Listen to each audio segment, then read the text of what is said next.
So how do we contain conflict? One thing that I often see is those initial expectations, agreements, like we were talking about before, values alignment, it's not made as explicit or concrete as it should be. But the thing that becomes so important, especially as you start entering that hypergrowth, is revisiting and revising those agreements. There's unspoken agreements and expectations that take place very early on, where we assume various aspects of how the other party will behave, because the relationship that got us 0 to 1 is not the type of relationship that's going to get us 1 to N. 1 to N is going to require a fundamentally different way of relating. And so how can we embrace that and do so intentionally?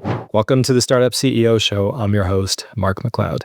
In this episode, I speak with Matt Jones, who's a psychologist and coach specializing in co-founder relationships. This is the first time I've had a fellow coach on the podcast, and I was really fascinated by this conversation. Basically 100% of companies have co-founder conflict along the way. Matt shared an interesting stat where 2/3 of startup failure is actually kind of at the root cause due to co-founder conflict. So this is his specialty. We went super deep into it. He left some very practical, actionable tips, and he's written a book as well called The Co-Founder Effect for people who want to go deeper on this topic. I really hope you enjoy the episode, and I hope you subscribe for future episodes. Matt, welcome to the Startup CEO Show. It's a true pleasure to have you here. How are you doing today?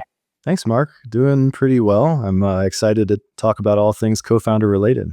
Yeah. So this is a first, right? As you probably know, normally I have CEOs on the podcast. The term Startup CEO Show might have given that away, but this is the first time I'm talking to a fellow coach. And I think this will be really fascinating. For folks that don't know you, maybe just give some background on yourself. Sure. So I'm a licensed psychologist, but for the last 6 years, I've focused exclusively on working with startup co-founding teams. And so kind of found my way to doing this. I was in graduate school while 2 of my closest friends started a company together. I watched them scale it to a multi-million-dollar success externally, but as you and all the CEOs listening know, internally it was a very different story. And they came to me kind of sharing a little bit of their frustration with one another. And since I knew them both so well, I said, look, guys, the problem is not internal, it's interpersonal. It's not that one of you is right and the other's wrong. We actually just need to have a group conversation about what's happening. And as we were able to lean into that process, they found it really valuable and said, Matt, you not only saved our business, you saved our friendship. And so that's when I was instantly hooked into trying to help startup founders navigate tension. I love that.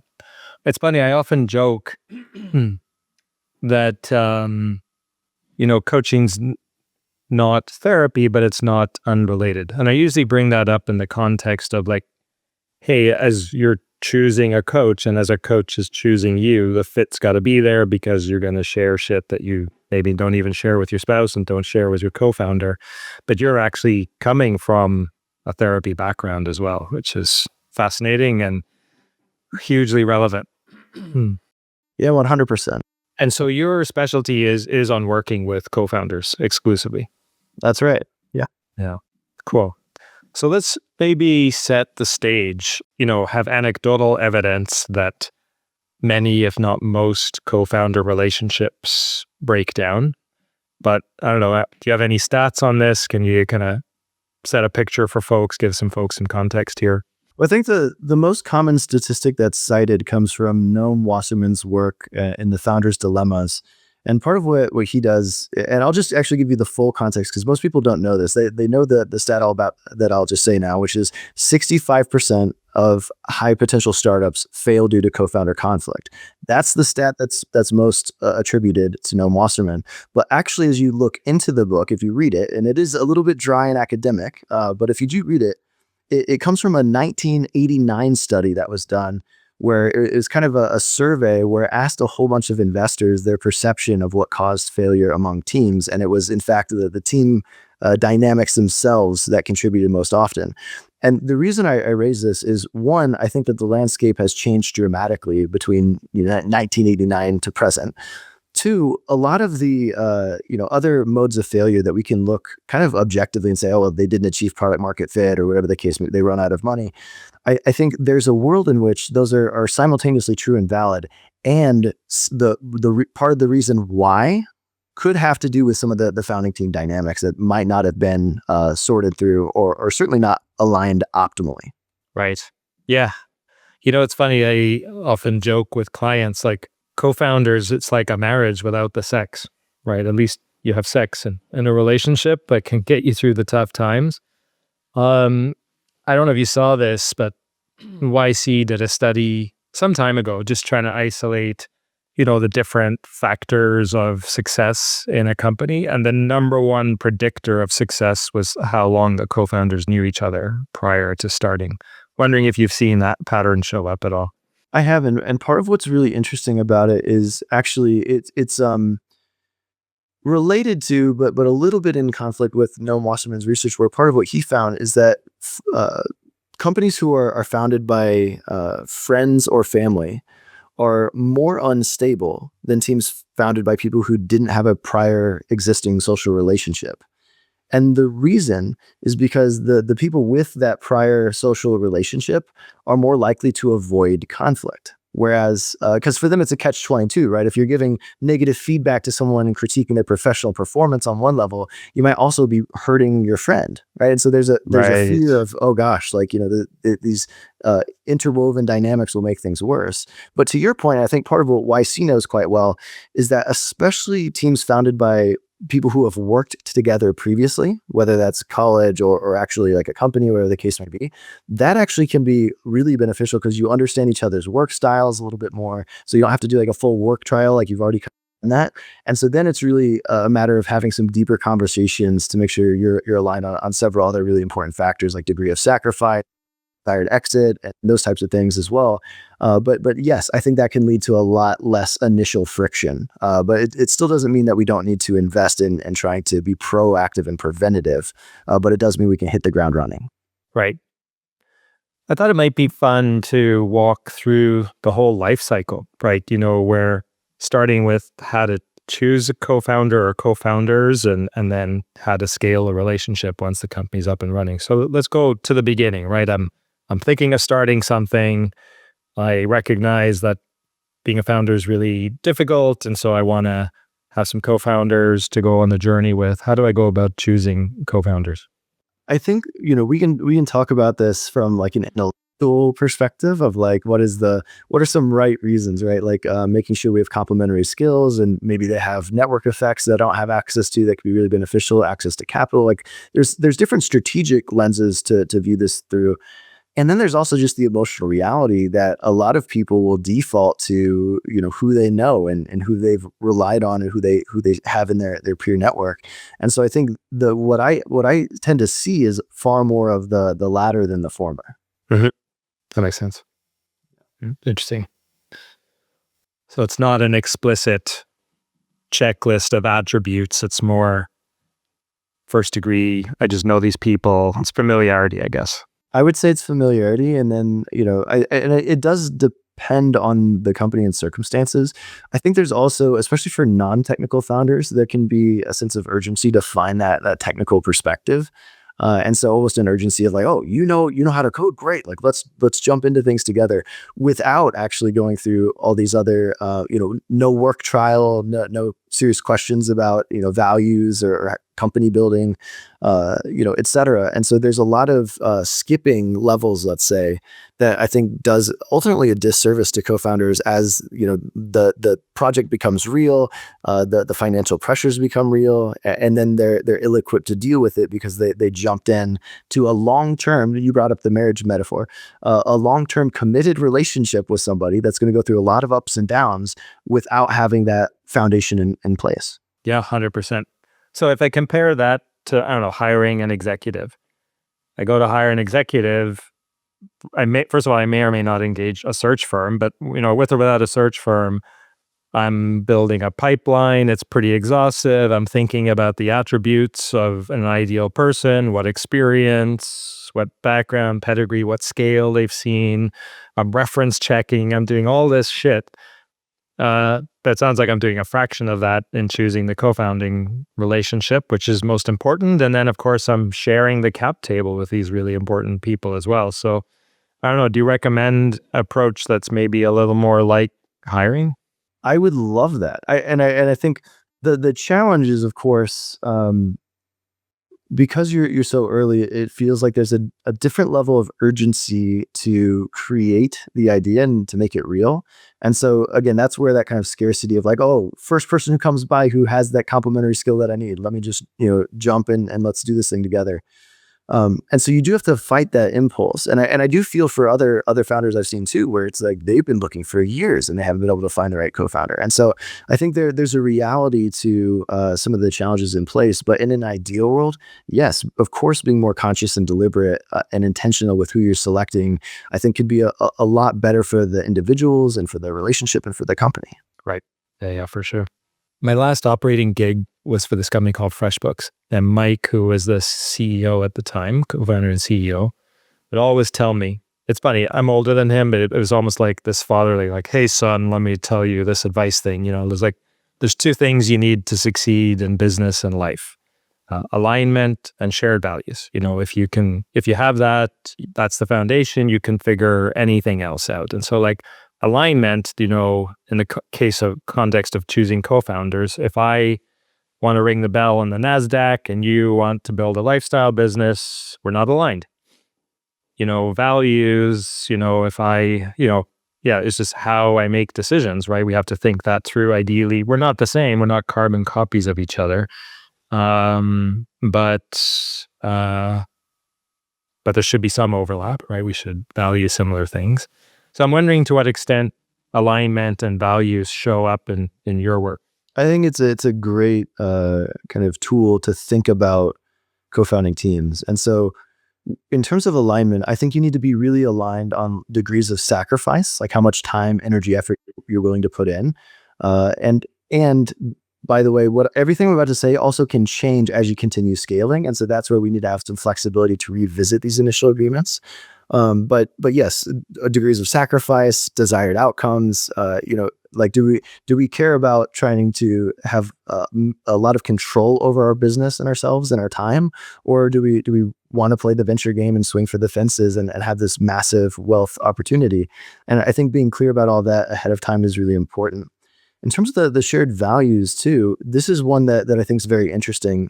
In the book, I talk a lot about conflicting values because there's different, we all have different kind of personality traits and styles, ways of making decisions, ways of thinking through problems. And it's not necessarily that there's one inherent good way or bad way. But I think what's really important is that in these areas of difference and misalignment, we're really clear about how we solve that or how we manage that. Because like one difference between like a marriage and a co-founding partnership is, with a co-founding team, a decision has to be made. We can't just punt it forever. Like there's something that we must decide on about the product and the direction or whatever the case may be that actually then matters quite a bit. And so how we make that decision, therefore, matters a lot to both individuals involved. And so what I really care about is not saying let's only default to Matt because he's really quick and iterative as opposed to being like more deliberate. But instead, in these areas of difference, let's create the scenario so that we're really clear about when we default to one person or the other, so that when we disagree, we can do so with integrity and commitment, where we're not building resentment or internalizing those issues. And so those are some of the things that come to mind. So it's coming up with some kind of framework for how we make decisions and which ones we agree on versus which ones we just disagree and commit on, to that kind of thing. Yeah, and so I mean, just to use that as an example, you can talk about kind of open door, or what was it, one way door or two-way door types of conversations and decisions. And you might have a protocol that says, okay, look, for two-way decisions that are easily reversible, we can default to the person who has domain ownership or domain expertise. However, if we're talking about something that is existential to the company that we cannot easily reverse, then we actually either need consensus or we need to at least have a longer term deliberation to make sure that all voices feel heard before we proceed with that. And so I think just being really clear about those types of protocols can be really helpful. So maybe let's move on to scaling, because it sounds like people are going based on familiarity, convenience, speed, perceived need. They don't think I can run an exhaustive search. So let's assume they're making suboptimal co-founder choices. So now we're into scaling. I'm guessing You don't call a therapist when everything's right in your marriage. So, um, I'm guessing people call you when shit's going down. So I don't know, maybe, I don't know, just give us some, I guess, patterns you see for when things start to go awry. This could probably be an entire episode in and of itself, but yeah, just curious what you're seeing. It certainly could be. I think let me back up just for a second because I do think that this is an interesting meta point that's worth naming. Part of what's so cool about co-founder coaching as a category of services, because a lot of people don't know that this is something that exists, and and I think that that's understandable because it's been underserved as like a unit. Like we have a lot of individual coaches who work with like CEOs, whatever the case may be. There's also some who might specialize in team and kind of offsites or whatever that looks like. But actually focusing on this unit, I think is the most important relationship in business. And if we get it right, there's kind of this multiplier effect where it buffers us from those ups and downs of the entrepreneurial journey and makes sure that we are in lockstep as we're scaling. And so there's a sense of momentum and we're all rowing the same direction with the same cadence. And on the flip side, wherever we get it wrong, then we're staying up at night replaying an argument with our co-founder instead of thinking about the product. And it can get a lot worse. That's just like a low grade frustration, but this can really multiply and be an existential threat to the company.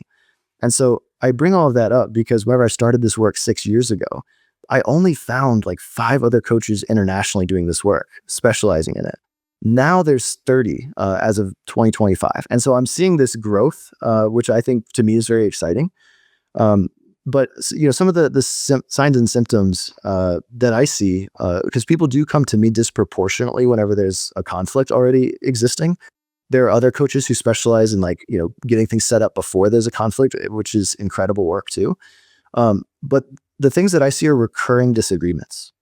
So the types of conversations where let's say we're arguing about product roadmap or some kind of decision, but regardless of what that content is, we're stuck on it. We keep finding ourselves going in the same loop. We had the same conversation last week, right? And that type of frustration to me often signals that there's something deeper going on under the surface that we haven't been able to name and address. And if only we could actually do that, then all of a sudden the business issue takes on much less importance, and we can make that decision more clear-headed and more effectively. How similar is this to couples counseling? There's a lot of similarities in that some of the different kind of theoretical ways of thinking apply, and so do some of the tools. So to be really direct, this is part of what I went through in my book was to kind of research this very question. And where I've landed is because the co-founder relationship is what I argue an attachment-based relationship, meaning that when you go through hardship with somebody, when you're in this committed relationship for years on end, your identity is tied up in it, your financial livelihood is tied up in it. You inherently want that person that you're partnered with to be reliable, to be responsive, to be available. And so if you feel like those things are not being met, it's going to trigger this deep fear response of like, oh no, like my livelihood's at stake. This is unacceptable, right? And so in that way, all the different patterns that we see playing out in marriages, and I can go into more detail here, but like the pursuer and withdrawer dynamic being one of them, all of those kind of relational configurations do show up in the co-founding teams. And so I think there are a lot of areas of similarity. Yeah, makes a ton of sense to me. And which is why I tell folks that it's like a marriage without the sex. And, it might be a little bit different now in this post-COVID world where a lot of people are remote.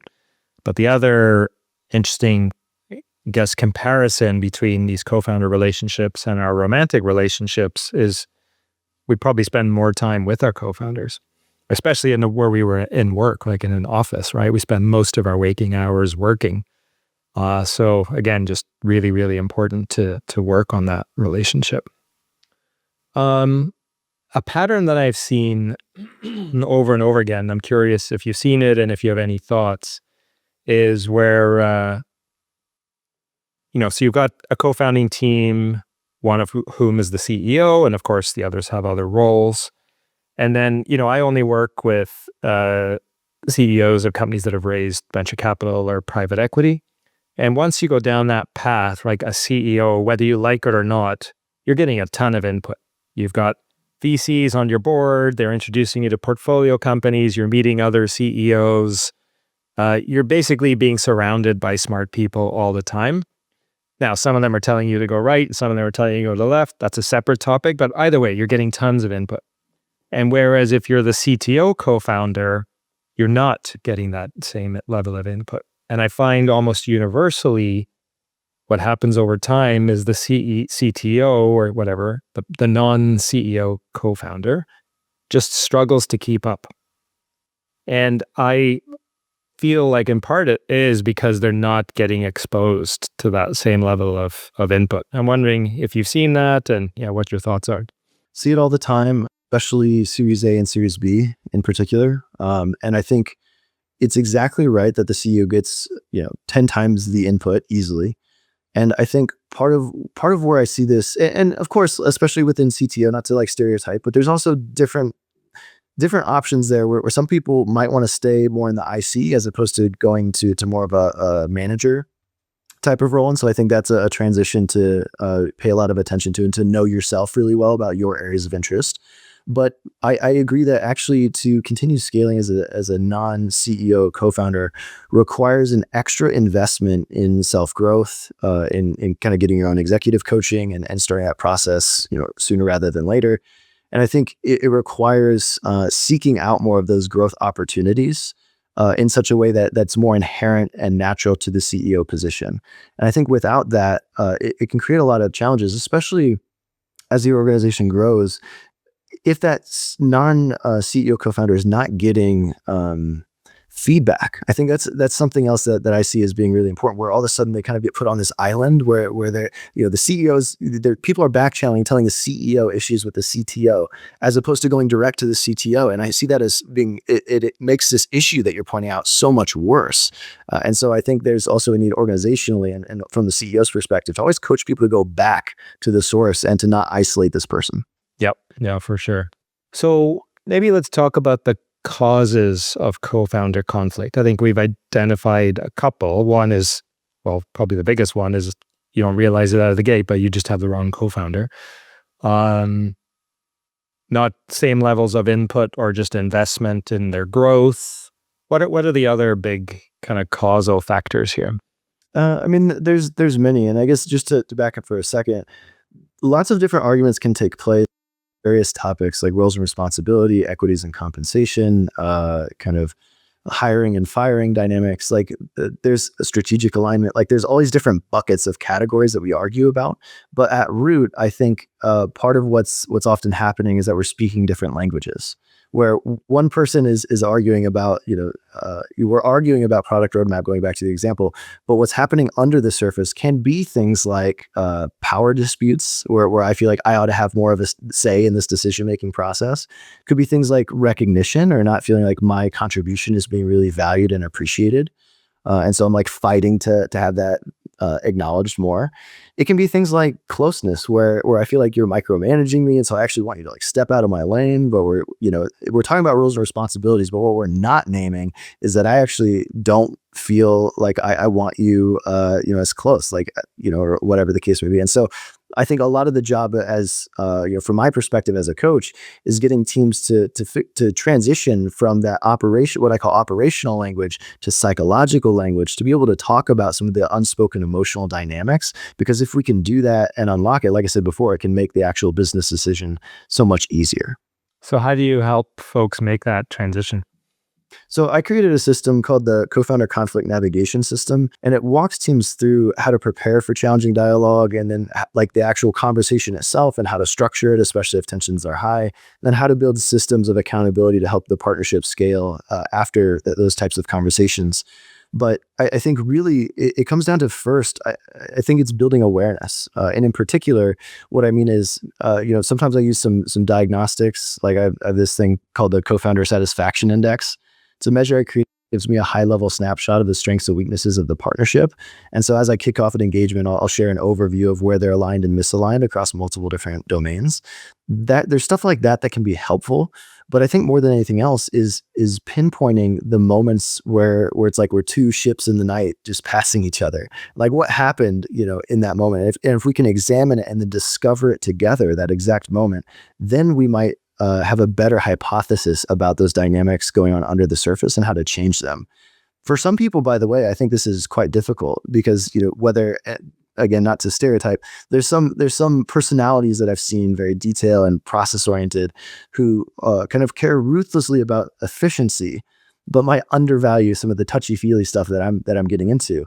And yet, part of what I've seen over and over again is that if we can build in some level of awareness to these dynamics and stuff, it actually makes the entire process more efficient. And so we're actually creating net inefficiencies by not acknowledging some of these emotional dynamics. And so I think presenting that as an argument and like, meeting people where they're at, and just reorienting people to understand the value of identifying this work, I think is like kind of step one. Thinking about the running of the company, right? Like a CEO, I'm both a CEO and a founder. Let's stay with that example. The CTO has a CTO and a founder. And I'm wondering to what extent, like, where should they and how should they interact as co-founders versus just as members of the executive team along with other members who are not co-founders? Does that make sense as a question? It's a fantastic question because part of what you're pointing out is how there ought to be, at least we could say, like, the team should operate at a co-founder level and have some cross-functional visibility, think about company-wide objectives and priorities, and making sure that you're really aligned on some of those. And those are like co-founder level conversations. Then there's kind of like more of the executive level conversations of owning your domains and departments. And then and then sometimes there's also like a friendship level, right? And so there could be multiple levels that might at times have conflicting understandings or needs. And so I think part of the complexity of the co-founder relationship is being able to be really specific. I don't think necessarily I should prescribe and say this is the right way. This is a co-founder level conversation. This is an executive. This is a friendship. But making sure that there is awareness that there are these different levels and that each one, the teams themselves are the ones who need to be able to define and say what kind of topic of conversation or level of importance should map into those different areas. Back when I was a VC, I invested in this company, Unbounce, and they're still around. And there were 6 co-founders, so that was pretty wild. And to be honest, a piece of friction for me investing, like getting my head around like how that's going to work. But kind of what got me over the hump, other than their traction, which was phenomenal, was how much they invested in the co-founder relationship. And how they thought about it is, I mean, you brought up an important word, which is friendship, right? And so they recognized that was a thing to build on. It was a thing that brought people together in the first place. But then they didn't want to have 2 classes of management team members, right? Where the co-founders might be perceived as more powerful, having more authority than the non-founder executives, right? And so what they did is they would get together for dinner once a month. And that served 2 purposes. One, continuing to build the bonds, the friendship. The other, it was like this was the forum to discuss things with our founder hat on. And the way they thought about it, love your feedback, is like, we are the owners of the business. And so it's through that lens as an owner that I am bringing this topic up versus my lens as CXO, right? Like the CXO discussion, that's for our broader leadership team meeting. The owner discussion, like as an example, should we raise more capital? Is now the right time to sell? Our overall level of burn, like these kinds of bigger, broader topics versus, I don't know, setting next year's budget or competitive landscape review. Those things are more for the team as a whole. Yeah, wondering what it certainly seemed to work for them, but that's a sample size of 1. I'm just curious how you react to that description. I love and appreciate how you articulated it because to me that was a really clarifying way of operating. Because I've had a lot of conflicts where team members are feeling like kind of where they're feeling like the co-founder piece is missing. And they're kind of like, they're not actually stepping out as company owners to have that high level conversation. They're not feeling included in that.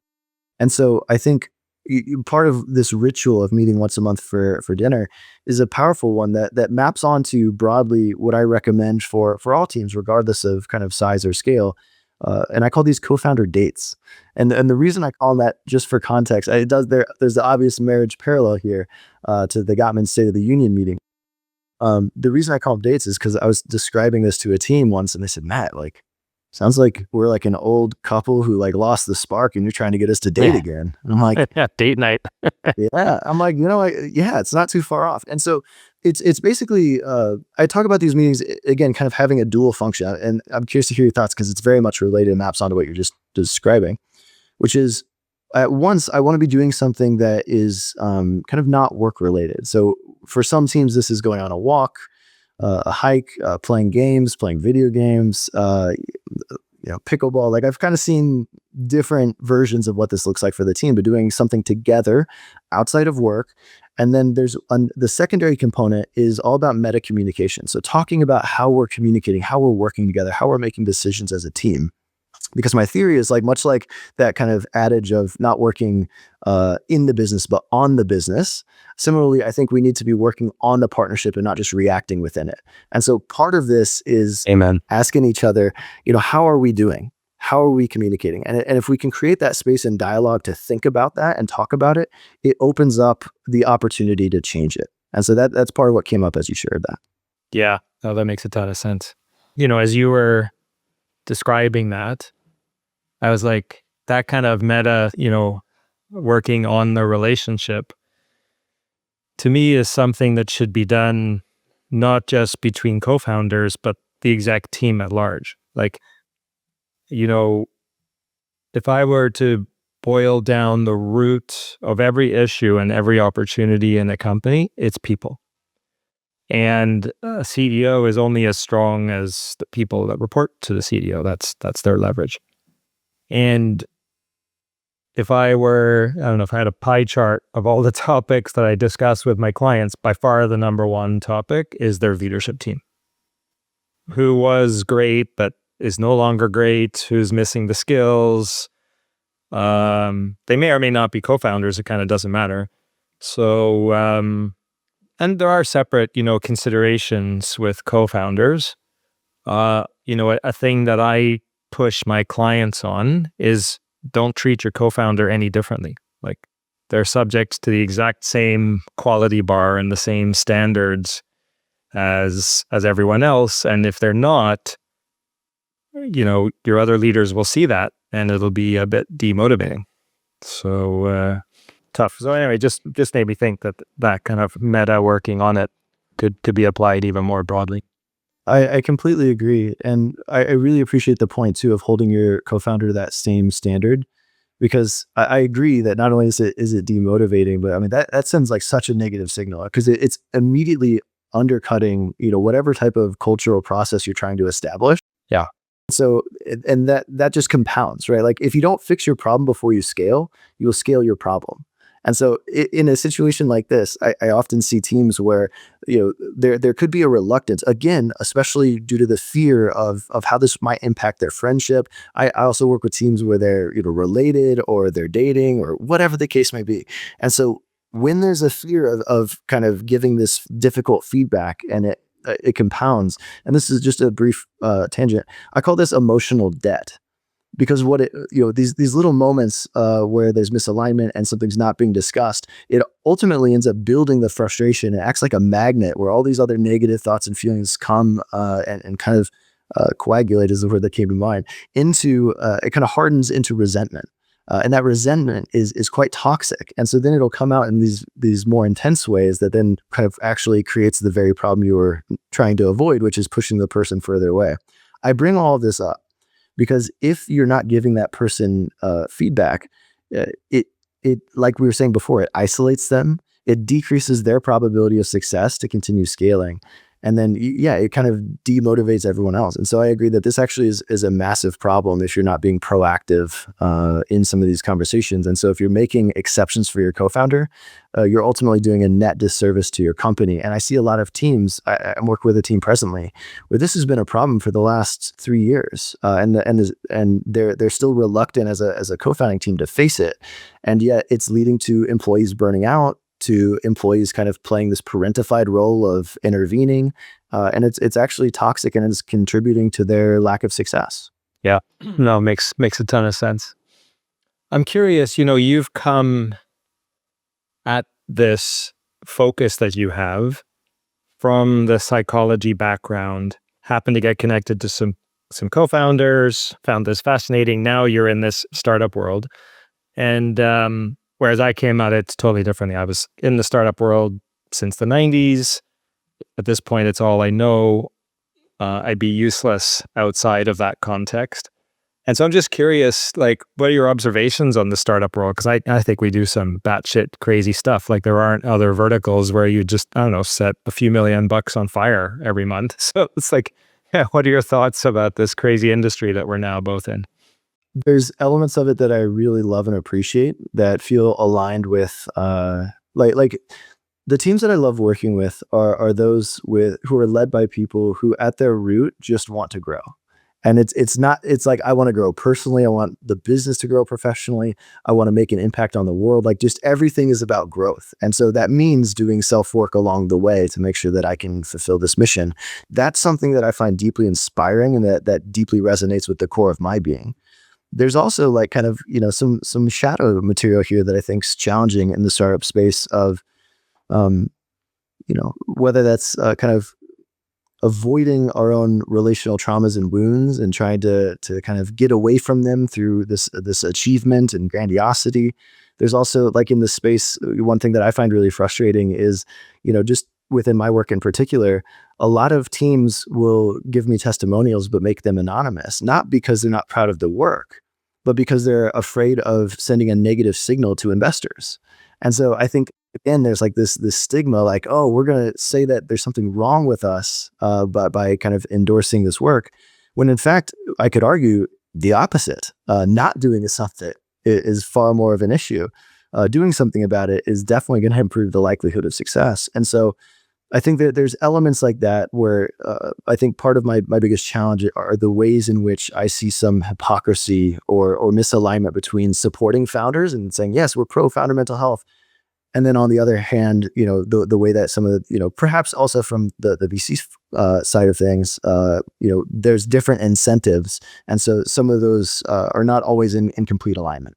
That's fascinating. I'm amazed that attitude still exists. Like, I bought my first book on coaching in 2002. I was just somehow intuitively drawn to coaching, but concluded I lacked the gray hair or moral authority to be ready as a coach. As you can see, it's white now, so check. But back then, like, I think there was a stigma to coaching. If someone said, "Oh, you should get a coach," you're like, "Oh, what's wrong with me?" Right?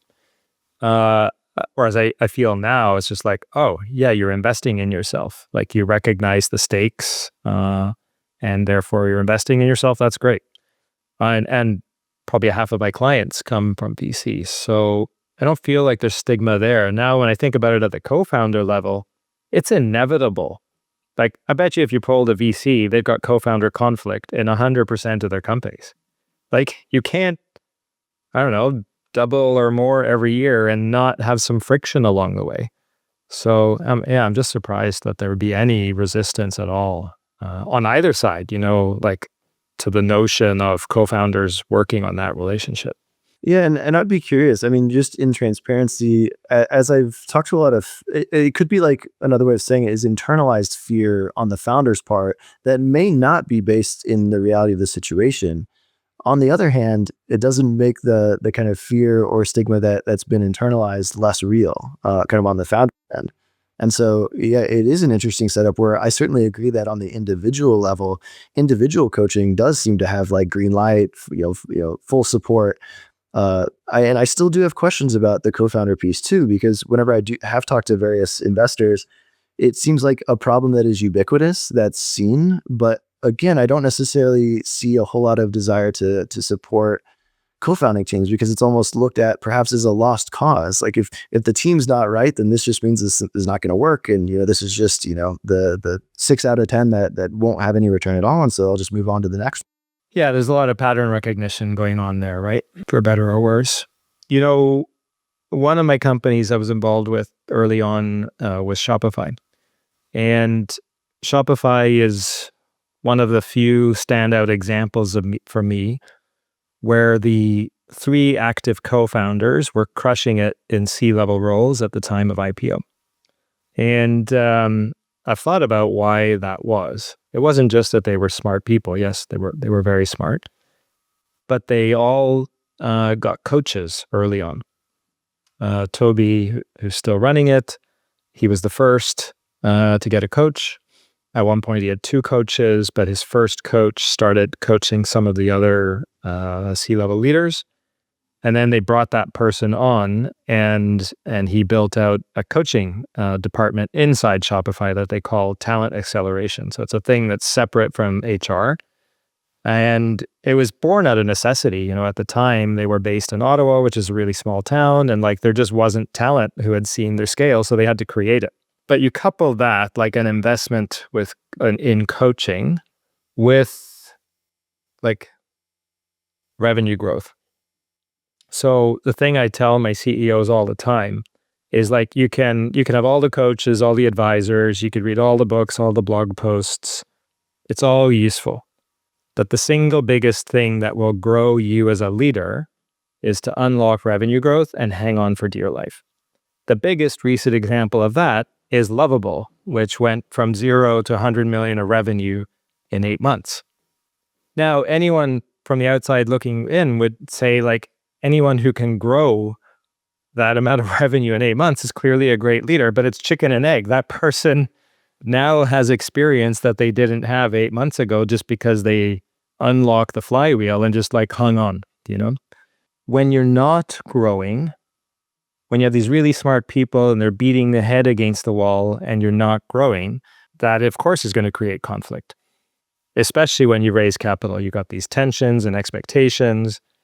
Conversely, when you are growing, I don't know, growth just forgives all sins. So I'm just wondering what your thoughts are on how growth factors, the growth of the company factors into all of this. Yeah, it's a fascinating thought because I certainly see a spike in conflict both in low growth and high growth moments. Yeah. And I think there is that sense of everything being under a microscope. Everything's very frustrating whenever it's not working. And on the flip side, that oh my gosh, we're so in over our heads, but we're holding on for dear life on the other. And so both are ripe for conflict. The piece that I'll bring it back to though is earlier on we were talking about how to find a co-founder, and we mentioned that there's kind of a convenience factor that goes into that. And one thing that I often see is those initial expectations, agreements, like we were talking about before, values alignment, it's not made as explicit or concrete as it should be. And so just as a brief aside, in the book, I have what I call partnership term sheets, where we start to kind of document this very early on so that it's clear for all parties. But the thing that becomes so important, especially as you start entering that hypergrowth, is revisiting and revising those agreements. Right? Because what I often see, another way of talking about this, is there's unspoken agreements and expectations that take place very early on, where we assume various aspects of how the other party will behave. And then once the pressure hits and all the pressure starts going up, then all of a sudden we have these outdated agreements and expectations that are creating a lot of friction. And so what we actually need to do is sit down, have a set aside time to address some of those things about, again, revisiting the degrees of sacrifice, the desired outcome, and just making sure that we can get realigned and our relationship can evolve into something new, because the relationship that got us 0 to 1 is not the type of relationship that's going to get us 1 to N. 1 to N is going to require a fundamentally different way of relating. And so how can we embrace that and do so intentionally? I love it. So you mentioned the book a couple of times. Maybe tell folks about the book. Sure. So I wrote a book called The Co-Founder Effect: How to Diagnose, Fix, and Scale Healthy Communication for Startup Success. And it is the deepest, most robust psychological analysis of the co-founding team dynamic that exists, which is not saying much because there's no real books on it. And so I'm excited to start doing more of that work and trying to bring more awareness to this topic. And so yeah, it goes into all of these unique dynamics from a psychological perspectives and tries to look at their various impacts on the individuals, the organizations, the cultures involved. And it tries to be very tactical in helping teams not only diagnose what's happening, but then find their way out of it to improve their alignment, and then ultimately the kind of the culture of the organization. And so that's the journey that I hope teams will lean into more and more. And then, certainly I hope that there's more books and concepts and tools in the works, because I think, like I said, this is the most important business relationship, and it's also quite underserved. Yeah.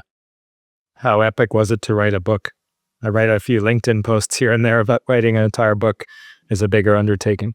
I mean, it felt like I was looking up at Mount Everest every day and just slogged my way through it at various points. There were some elements where I will say I personally felt a lot of gratitude for it because it connected me with my mission a lot more than just kind of doing other types of sprints. And so doing that deep work was something that I found personally inspiring. And there were certainly moments, especially towards that latter, fourth of it, where I was like, okay, I'm done. Like, I'm so done. I just need to get, I heard a really good quote that said, most great works of art and books in particular are not finished as much as abandoned. And that felt really, Yeah. Yeah, that resonates for sure. So folks should obviously read the book, but in advance of that, and some of this has come up in our conversation, but I don't know, any suggested best practices that you just want to share with folks today on the conversation? I'll share two. I think one is what we already covered, so I won't go into too much detail, but the co-founder dates is one that is low hanging fruit. That's a system that you can add in. And for some teams, it is once a month. For others, it's once a quarter. But whatever that cadence is, I think agreeing to that time and not just punting it. Because again, I think it's very easy, especially at various moments in the business, to just say, hey, look, this touchy-feely stuff, no big deal. Let's just punt it to the next one. And yet, I actually think based on our conversation, it's absolutely essential to maintain alignment. So I'd say do those co-founder dates. And again, the main question there is just how are we doing, right? Let's talk about that. The second practice that came to mind as you asked that is what I call containment. So how do we contain conflict? So to give you an example, I'll say that my fictitious co-founder Mark just interrupted me 3 times in our all hands meeting. And so I'm at the deepest level, I'm feeling deeply hurt because Mark's also my friend, but superficially I'm quite frustrated, and so I'll just stick with the anger. And so after that call, I might contact Mark and be like, Mark, like, dude, why don't you care what I have to say? Why are you being such a dick? Like, this is ridiculous. Like, why? I can't believe you did that. That's not containing conflict. And what I've learned with teams is if we don't contain the conflict, it contaminates our execution. And so part of what we actually need to do is a much healthier way of doing this is for me to hit Mark up and say, hey, Mark, listen, I'm having some feelings and reactions to the all hands meeting. I would love it if we could debug and realign. I'm looking at the calendars now. Do you think you could meet with me Friday at 2 p.m.? So what I just did is I contained the conflict. I gave it a time. I gave it a space.